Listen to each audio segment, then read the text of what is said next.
Thanks for listening to the ArtTactic Podcast. I'm your host, Adam Green. The first half of 2026 marked an impressive rebound for the auction market. Phillips was a particularly strong part of that story. The house not only reported significant year-on-year growth, but they've also continued to build a leading position in certain categories outside of art, most notably watches. Phillips has also been willing to rethink parts of the traditional auction model through initiatives like priority bidding. In this week's episode of the podcast, we're joined by Martin Wilson, CEO of Phillips, to discuss the company's recent performance, its approach to innovation, the current state of the art market, and where he sees the greatest opportunities ahead. Hope you enjoy the conversation. Thanks so much for listening.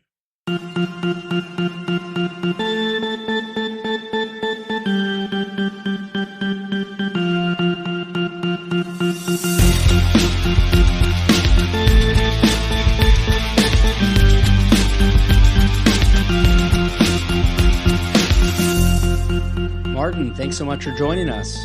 Well, thank you so much for inviting me. I'm really looking forward to this chat. It's a great moment, I think, to have a talk about where the market's going. Absolutely. Well, you knew Phillips well before becoming CEO, having already been a part of the leadership team, but you're now about 18 months into the job as CEO. I'm curious, how has becoming CEO changed the way you think about the business, and where have you found the biggest opportunities to actually make an impact in this role? Well, it's been fascinating for me on a personal level because, as you may know, I was for 30 years now. I've been an art lawyer, basically running art law departments in auction houses. So you have a very different perspective on the business from there. Obviously, I was sitting at the executive table, and that gives you an insight into the business itself. But that's very different, as you can imagine, from taking on a CEO role. And really, having worked under a number of CEOs over time, what I've realized is that they all bring something different to it. And I had to do the same thing, really, just using what I've got. And really, what I realized is first of all, you have to bring about change, and for that change to be meaningful. And the starting point really is with auctions. It's such a brilliant idea, auctions. That's why it's actually carried on for 250 years, pretty much unchanged. So my job is certainly not to reinvent that. But everything at the moment around that core is changing. This is I see this as a sort of pivotal moment. And so 15 months ago, when I started to think about the business, what I really wanted to do is sort of ask that uncomfortable question that all CEOs should ask themselves, which is, if you were coming to a business and inventing this business at that moment, what would you keep and what would you change? And really, I think you have to kind of have the confidence to rely on what really works, but at the same time, really think towards innovative ideas, because if you don't think of it, somebody else will. And it's no more important than at a moment, and we can talk about this a little bit later, I think, where a sort of pivotal moment where there is massive change in the market. So yeah, I do see the difference. I do see things very, very differently. And I, having looked at it that way, what I decided really was to look at two things. First of all, focus in terms of what we did here at Phillips. And it seemed to me that one of our key competitive advantages is that we are careful about where we focus our efforts. And it's on those areas where we can genuinely lead. So we have these 6 core categories.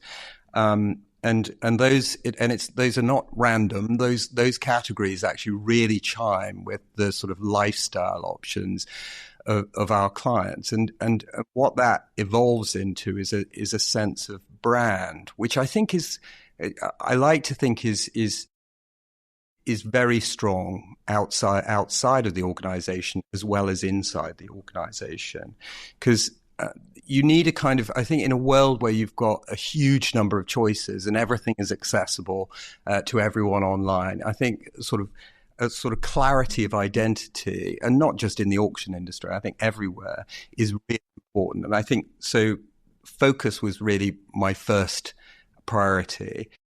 And then innovation, really. And that comes back to what I was saying earlier about things changing. There's a lot of talk about innovation. I think CEOs use it a lot. But I do think that where we talk about innovation, what we should be talking about is innovation which makes a difference to clients. So quite often innovation is a sort of inward-looking exercise. But I think where you have to start is really how can we make buying and selling a more exciting or pleasurable, smooth experience? And that's really where innovation really. So that was the first thing that I decided last year that we would do, and we can talk later about how that turned out. But the bottom line is those two things are not really optional. Those are key core elements to our strategy here. And looking back on it, 15 months on, I think we've really achieved what we tried to on those two fronts. So I think it's been a really fascinating year for the art market. There are, of course, many facets that make up the art market. When it comes to auctions, I think on the one hand, we're seeing really strong demand for exceptional works. And then I think there are other parts of the market that perhaps remain more challenging. I'm curious from Phillips' perspective, from your perspective, how would you describe the health of the market today? So I think that's really interesting because particularly the bit that you were saying about certain elements being challenging, I take a slightly more optimistic view, and it's not just it's a statistically based optimistic view. I mean, having been in this industry now since 30 years, I think I've now been through 6 cycles of softening of the market followed by strengthening, and there are different catalysts for it on occasion. But actually, when you look at the statistics, it is remarkably consistent that you have a period of 2 years of softening, followed by a further 2 years of strengthening, followed by softening, and so it repeats itself. So you can never say, events always change things, but actually, if you look at that consistency, it feels as though at the moment we are at the moment of uplift and at the beginning of it. And so when we look at the H1 results, certainly at Phillips and I think throughout the art market, you can see not just a gradual change in the way things are moving, but actually really quite a dramatic move upwards, which signals some level of pent-up demand. And so certainly as far as we're concerned, if you look at our sell-through rate, is 90%, and that would indicate not a sort of divided market where quality is selling at the top, but everything else is difficult. What that really indicates is that really there's a depth to this as well, which is meaningful. And I think then looking at the headline figures, we're up total hammer 60% on last year, first half figures, which is extraordinary and great news, and we're only really at the beginning of at the foot of this uplift. So I'm sort of really quite optimistic about it, and I feel also I think also that when you get something like this, like a change in the market, which I was referring to earlier, where you've got a change in your client base, a change in taste, and various other elements like the fact that it's becoming so much more connected. This sort of change in cycle actually presents massive opportunities as well. So with all of that in mind, I'm really very optimistic about the way things are going to develop from here. None of us have got a crystal ball, but I think the stats are telling that this is good news ahead. And so you touched on this a little bit in one of your prior answers about innovation, but you made headlines last year with the introduction of priority bidding. And these auction houses, they've been around for hundreds of years. And they aren't necessarily known for big, innovative things. So it was very interesting to observe and see that being introduced into the market. I was very curious to see how it played out and how impactful it might be. Looking back almost a year later, how successful would you say that initiative has been? And has the introduction of that initiative actually changed your thinking about future innovations that you might be able to introduce into the auction model? Yeah, well, thank you for that. This was in a way one of our greatest successes of last year, and really because it was one of those things where we sat down at the beginning and we said, look, we're going to do something innovative. This is not my idea. We sat down together as a team and began to think. By a team, I don't just mean the executive. We brought in all the staff to think about ways in which we could innovate. And in a way, that was one of the most enjoyable aspects of it, is actually coming up with something that was completely different, as you say, that had not been tried before, that was experimental. And I have to say, it was a lot of fun developing it. And one of the advantages of working in a smaller organization is that you can move very quickly with an idea like this. So we came up with the idea around about this time last year, and by August we implemented it. And I have to say, I think I was not alone in being really very surprised at the success of this. I expected a certain amount of take up on it, but it has been extraordinary in terms of the effect. So just to explain for listeners who maybe are interested in how it works, effectively the idea is that you reward bidders for placing a binding written bid more than 24 hours before the sale, at or above the low estimate. And so so those bidders who do that are committed, and they also get a reduced buyer's premium, which ranges from 4% sort of up to 2 million, down to 1% as you get over 8 million. But the effect of that has been really interesting. From psychologically, what it means that there are different strategies now if you're a bidder. So you can decide to bide your time and wait and see what happens in the auction and waive the lower BP, or if you feel committed and you know you're going to be acquiring this anyway and you want to bid aggressively, you can go in straight away with your priority bid. And the beauty of it is that once you've put in your priority bid, you've locked in your reduced BP, so you can continue to bid and continue to get a reduced BP. And as I said, what's been amazing about this is the take up. So we now have 3 times more selling bids before the sale than we did before. And wow.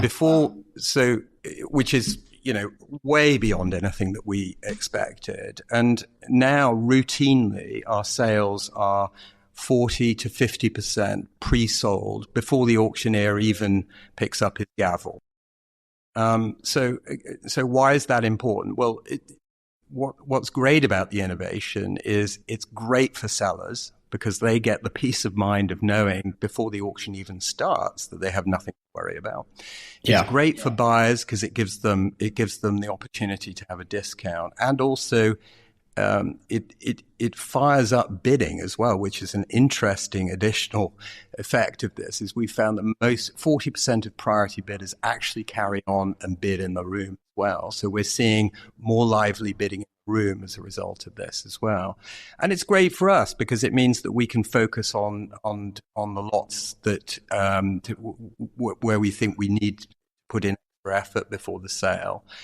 And the interesting thing about it is, because not only does it ensure that things sell, but it ensures, because the low threshold is at the low estimate, is that we're seeing our average lot value since pre and post priority bidding is 33% higher in terms of sold lots. So, it's difficult to see a downside to all of this. And I think looking back on it, some of it was experimental, so I can't say that all of these effects were things that were planned.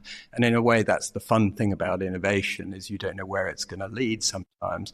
But really looking back on it, the beauty of a system like this is it benefits buyers and sellers, and also to some degree the auction house. So once you've unlocked something like that, it's going to be a success. And so it's proved for us. So we're incredibly proud of that. Yeah, as I said, it's really interesting to hear more about innovation being introduced into the auction model. And I hope we see more of that in the future, not only in the auction model, but in the art world more broadly. So Phillips recently released several statistics highlighting some of the first half successes. One that really stood out to me was that 40% of buyers this season were new to Phillips. I mean, that's incredible. Basically, almost half of buyers at the auction house were new. And honestly, I think that's encouraging for the wider art market, right? The art market is often concerned about attracting new collectors, and there's, I think, a sentiment that there's a lot of difficulty getting new people involved and into the art world. I'm curious if you can share what you think has been driving some of the growth of new buyers to Phillips. How much of that is related to initiatives Phillips has introduced, and how much of it is about the material that's coming to market, as well as maybe some other factors? Yeah, I think, Adam, that as I said earlier, I think what is happening at the moment is a sort of pivotal moment, because we are getting a new generation of collectors. That is a fact. That's a generational fact that we can't that is going to happen one way or the other. The question is whether they are going to dive into collecting in the way that their parents and grandparents did, and like many children, they will not approach things in the same way their grandparents do, because they see the world in a different way, and no more so, I think, than the current Gen Z millennial generation, who are just so connected and so able to research things, connect with people. I mean, one of the most interesting things is the way in which this generation reaches out directly to artists and revels in the fact that it's within the orbit of artists, living artists, and that they play a part in all of that. And the fact that they, what we're seeing is that they, their tastes are very much to do with what they identify with, their values as well. And they make their own choices. And so once you get a different sort of audience like that, you can't just wait for them to come. You actually have to take action to bring them to you, to encourage them to come to you. So what I would say is it's not really by chance that this generation have been coming to us, and it's largely by design as well. And I think what's particularly interesting is amongst those 40% that you were talking about of new clients, around about a third of those are Gen Z millennials. So we feel that we're already engaging with them, and so I guess the next question is, why is that? And I think, first of all, because I think our brand really aligns with it. I think I was talking earlier about sort of aligning with this new generation. I think people, because of our focus, see that we're aligned with their lifestyle. They see us as modern. But also because we've had some initiatives, and going back to the innovation theme, you may be aware that we've been running a sale called Drop Shop, which is effectively an edition sale where we collaborate directly with an artist to produce editions of works, which are then put online in a drop and purchased. And what we're seeing there is even greater engagement. I think it's 70% new clients to Phillips. So we're really bringing in clients we might not otherwise have done. And because a lot of those drops are that they range from very serious to sort of funky and fun, we're appealing to very much a different demographic. So we're very proud of that kind of connection that we're building. And I like to think, and I certainly want to encourage us to work along the lines of the fact that we are probably the natural home for this new generation at the moment. And so I want us to build on that. And so while we focus predominantly on art on the podcast, I do want to shift and ask you about watches. Watches has become one of Phillips' defining strengths and huge successes.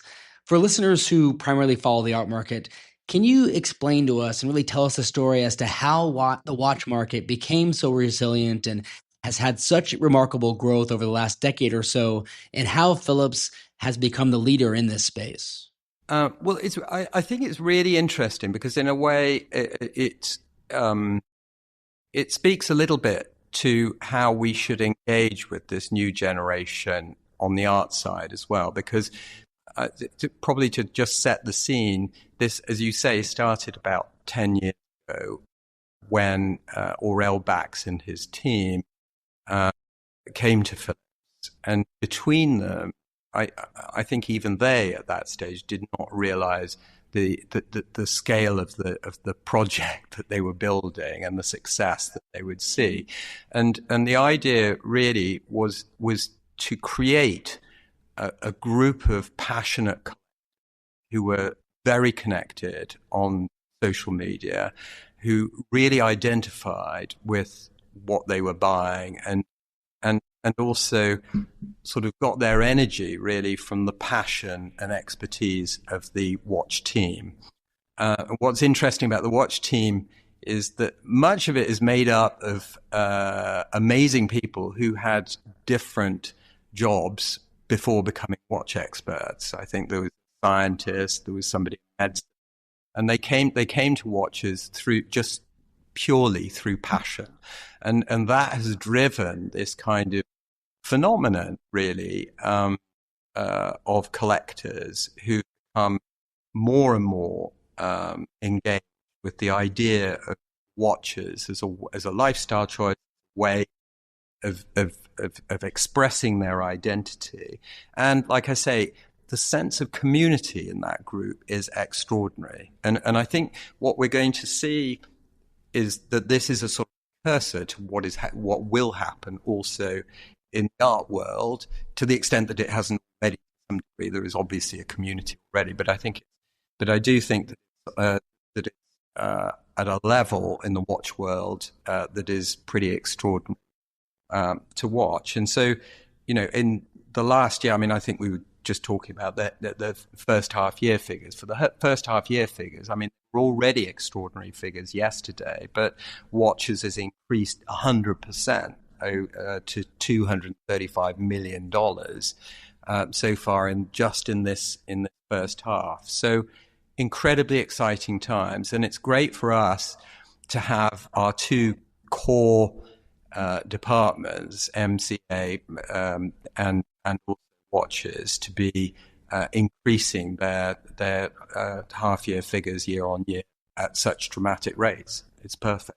And so before we let you go, we've shared some very positive first half results today and discussed them at length. I'm curious, as CEO of Phillips, what maybe concerns you, or I don't know if concerns is the right word, but what kind of keeps you up at night when you think about maybe the second half of this year and the next few years, not only for Phillips, but for the art market more broadly? I am really delighted with the progress that we've made just in the 15 months. I mean, we only have to look at the figures to be able to say that it's a significant increase on where we were before. So I'm really positive about it. But you're right that you do need to keep your eye on things. Complacency is a big mistake where the market is changing as it does. And I think really what everybody should be looking at, not just Phillips, I think everybody in our market at the moment should really be looking at this new generation, because it is changing as we speak. We're all sort of riding two horses at the moment, because we have very important existing clients that we continue to service very, very successfully, but we need to have that eye on the growing new generation.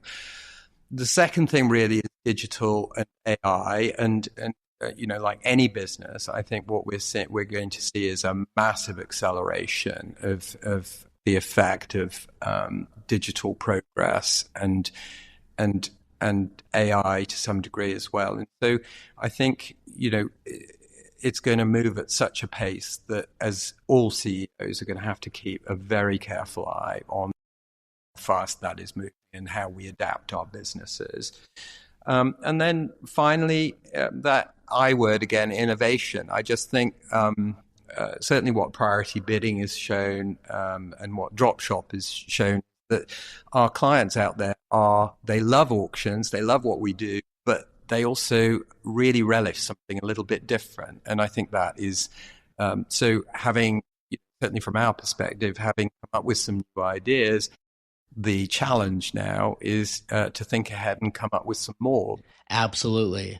Martin, thanks so much again for coming on the podcast and chatting with us about Phillips' first half of 2026, as well as sharing your perspective on what you're thinking about, as well as your priorities for the future. We really appreciate the conversation. Thank you so much. It's been a real pleasure, Adam. Thank you.